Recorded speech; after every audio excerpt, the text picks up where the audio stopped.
Je ne sais pas si ça vous fait cet effet, mais à l'issue de certains textes qu'on entend le dimanche, j'ai hâte de le rencontrer, notre Seigneur Jésus. Pour voir de quoi demain est fait, bien sûr, mais aussi pour lui poser une question quand même, soyons honnêtes. Pourquoi il est si compliqué dans ses paraboles? Il n'aurait pas pu nous dire les choses de façon plus simple, moins imagée. À chaque fois, on a l'impression que c'est tantôt un peu simplé, comme ces fois où il nous demande, selon vous, qu'est-ce qui est le mieux entre celui qui dit qu'il va faire et qui fait pas, et celui qui dit qu'il va pas faire et celui qui fait. Tantôt, il nous paraît, à première vue, incompréhensible. Il nous dit prêcher la paix, et il a des images hyper violentes, de personnes qui exterminent d'autres, qui dominent d'autres, juste parce qu'elles sont un peu jalouses ou énervées. Tantôt, il nous paraît carrément contradictoire.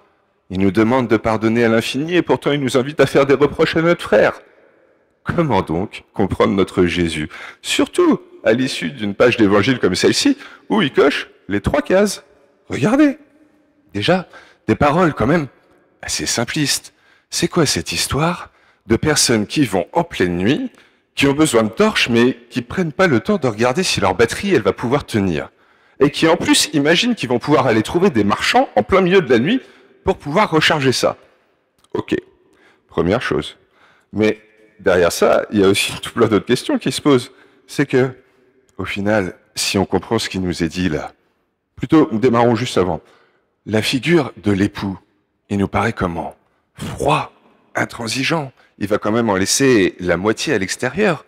Alors que, a priori, la résurrection, le paradis, c'est pas l'image qu'on se fait de Jésus. C'est même pas l'image qu'on a eue dans la première lecture. On nous dit que la sagesse est le bien par excellence que Dieu peut nous offrir, et elle vient à nous en allant nous-mêmes nous chercher, nous qui sommes dignes d'elle, avec un grand sourire.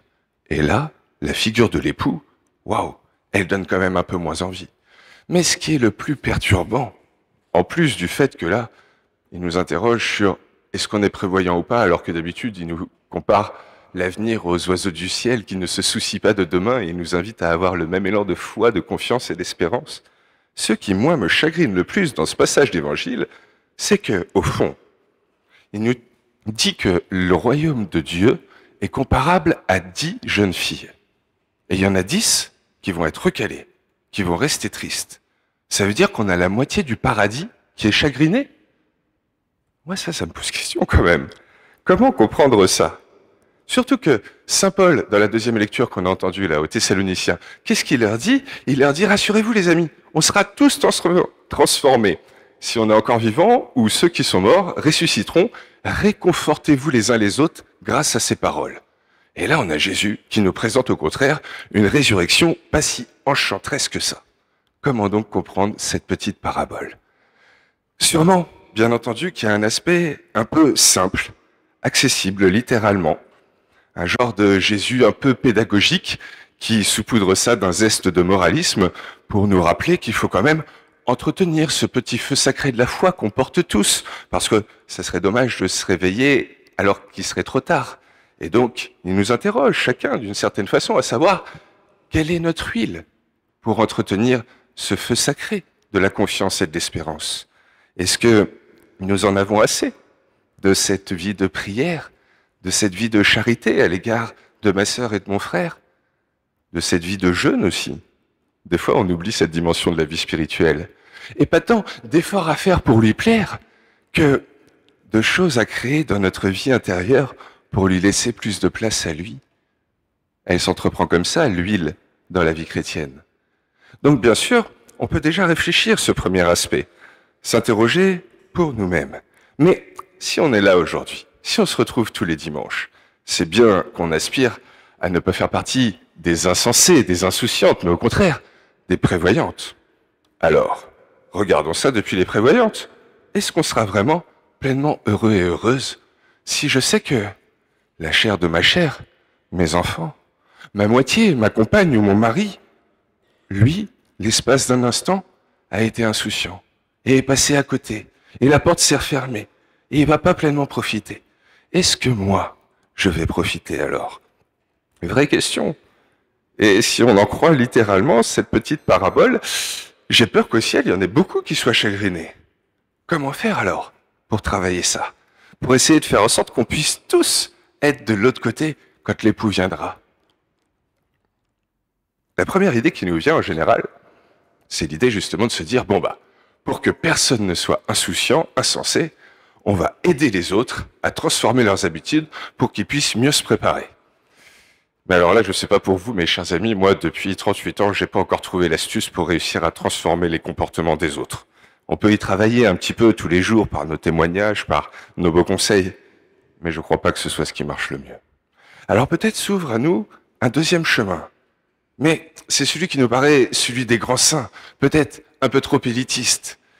On se dit, ben voilà, si nous on a la chance de faire partie des prévoyants, qu'on arrive devant Jésus avec tout ce qu'il faut, et qu'il y en a qui manquent, on pourra peut-être leur en donner pour que eux ils puissent profiter. Et donc, c'est vrai que ça c'est après tout le chemin de la vraie sainteté d'une certaine façon, être capable de donner ce que nous-mêmes nous avons mérité à ceux qui semblent ne pas l'avoir mérité. Et sûrement que dès cette vie, on peut commencer à s'y entraîner pour, au cas où ça nous arriverait là-haut. Mais ça nous paraît des fois un peu loin, donc on essaye de le travailler au quotidien, mais est-ce qu'il n'y aurait pas une autre voie, plus accessible, plus à notre portée, et qui pourrait quand même tout changer? Eh bien oui, je crois. Revenons au point de vue des insensés, des insouciantes. Qu'est-ce qui fait qu'elles se font recaler? Est-ce parce qu'elles sont insensées ou insouciantes? Non, c'est pas ça qui nous est dit. Est-ce parce qu'elles manquent d'huile? Non, ce n'est pas ça qui nous est dit. C'est parce qu'elles ne sont pas là quand Jésus vient. Et pourquoi elles ne sont pas là?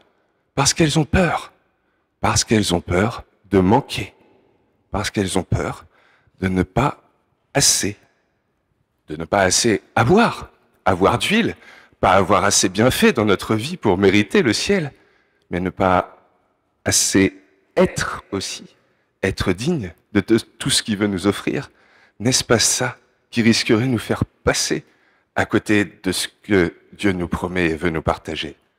Et ça, pour le coup, chers amis, on peut le travailler dès aujourd'hui, aider nos frères et nos sœurs à se rendre compte que leur existence a du prix, à se rendre compte que tels qu'ils sont là aujourd'hui, ils valent assez aux yeux de Dieu. Ça paraît pas grand-chose, et pourtant, ça peut sûrement nous conduire tous vers beaucoup de mieux, dans un chemin avec un peu moins d'appréhension et juste de la patience, dans la confiance. C'est à notre portée et ça peut tout changer. C'est peut-être ça qui nous fera pleinement goûter la joie qui nous attend dans l'au-delà. Eh bien, peut-être profitons de cette messe, chers amis, pour demander au Seigneur qui nous aide à travailler ça dès aujourd'hui, à montrer à celles et ceux qui nous entourent que oui, leur vie a du prix, que oui, ils méritent dès aujourd'hui le paradis, parce qu'il y a sûrement que comme ça que nous, on pourra être sûrs d'être pleinement, totalement et parfaitement sereinement dans ce ciel qui nous est promis.